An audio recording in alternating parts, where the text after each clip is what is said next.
अस्सलाम वालेकुम स्टूडेंट्स, कैसे हैं आप? उम्मीद करता हूँ आप सब खैर आफियत से होंगे।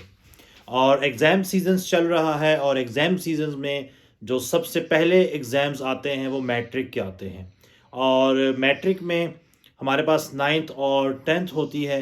उसमें मैथमेटिक्स के इंपॉर्टेंट क्वेश्चंस हमने आपसे डिस्कस करना स्टार्ट किए थे नाइन्थ क्लास की मैथमेटिक्स के चैप्टर नंबर 1 के।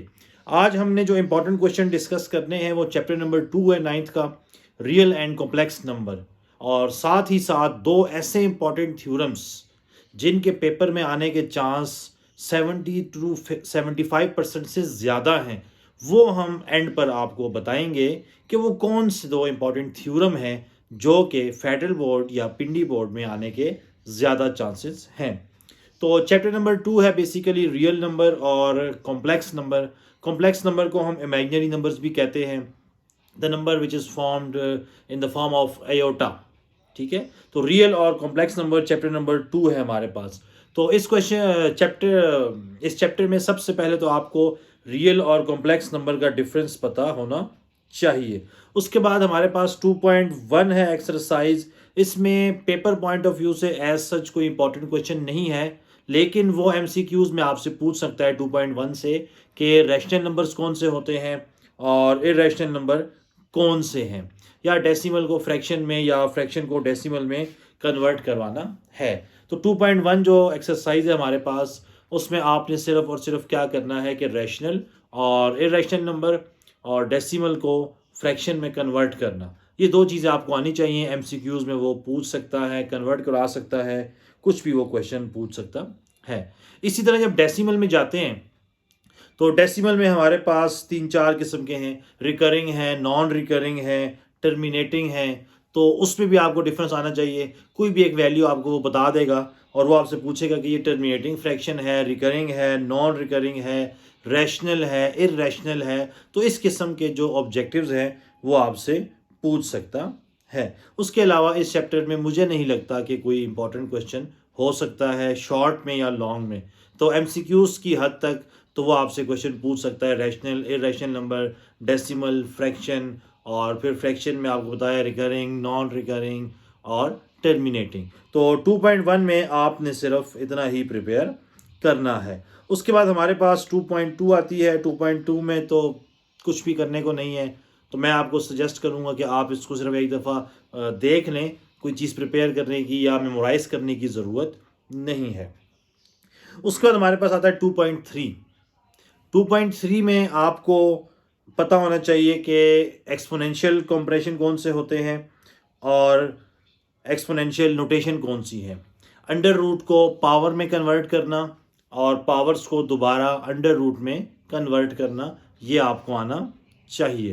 तो 2.3 का क्वेश्चन नंबर 1 आप सॉल्व कर लें। ये भी एमसीक्यूज़ की हद तक वो पूछ सकता है कि एक वैल्यू दी होगी अंडर रूट की फॉर्म में और दूसरी उसको पावर में कन्वर्ट करें, या y is equals to 2/3 let suppose है, तो कहेगा इसको अंडर रूट में आप कन्वर्ट करें।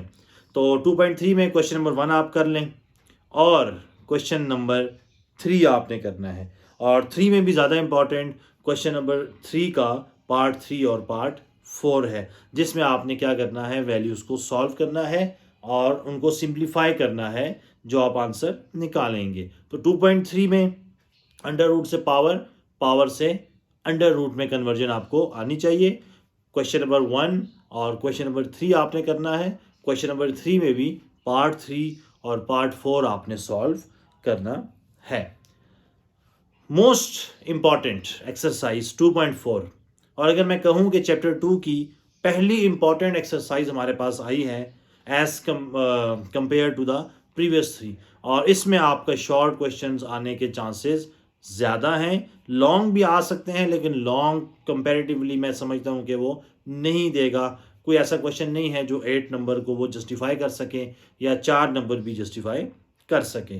तो 2.4 में शॉर्ट क्वेश्चंस आ सकते हैं पिंडी बोर्ड में भी और फेडरल बोर्ड में भी।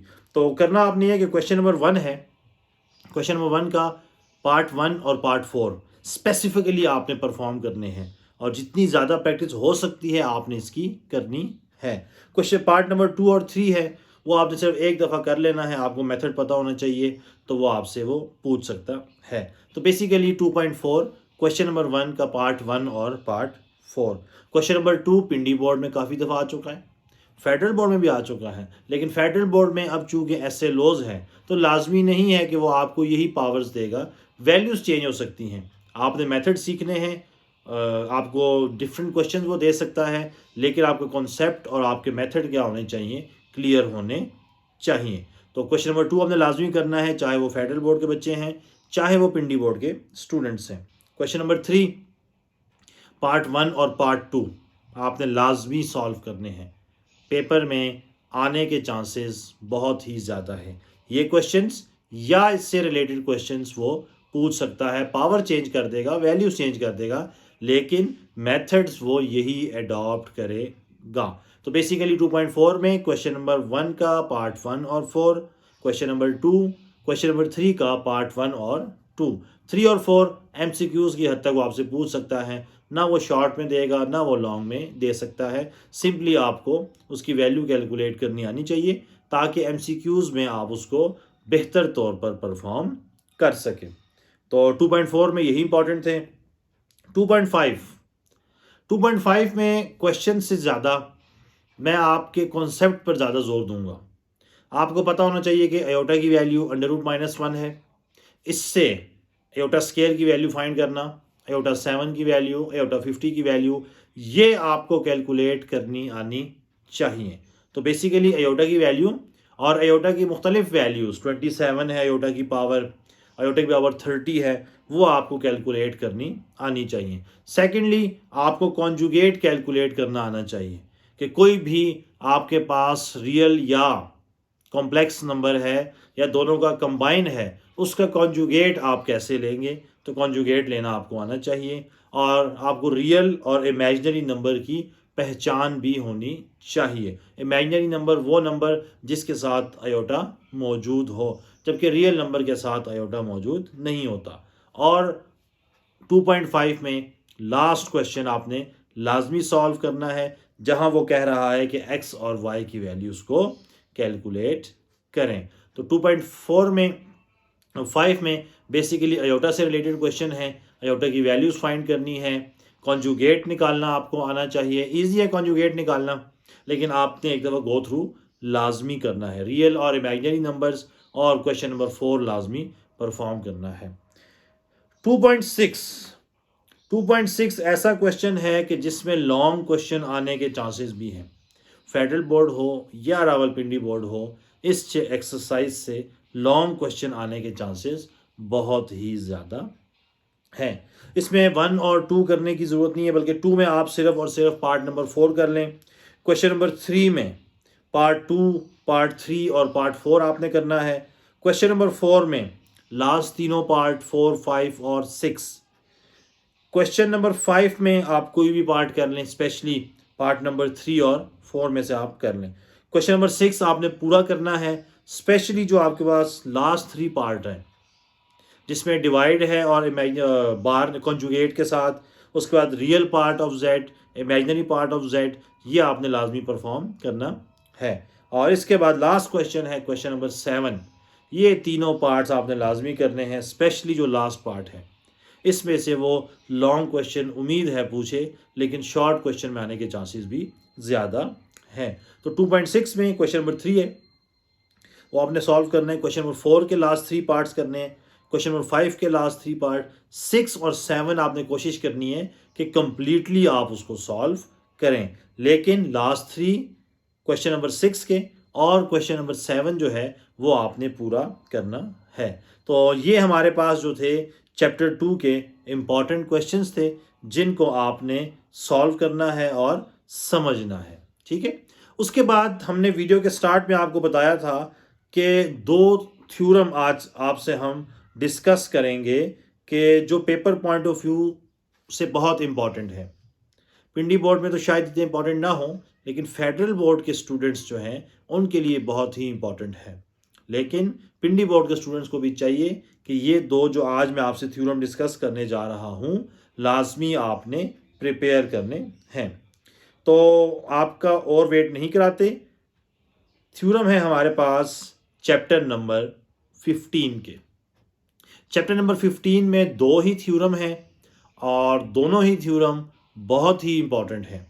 थ्योरम नंबर 1 में वो कहता है कि बेसिकली पाइथागोरस थ्योरम है कि किसी भी ट्रायंगल का हाइपोटेन्यूज का स्क्वायर इक्वल होता है परपेंडिकुलर के स्क्वायर के और बेस के स्क्वायर के।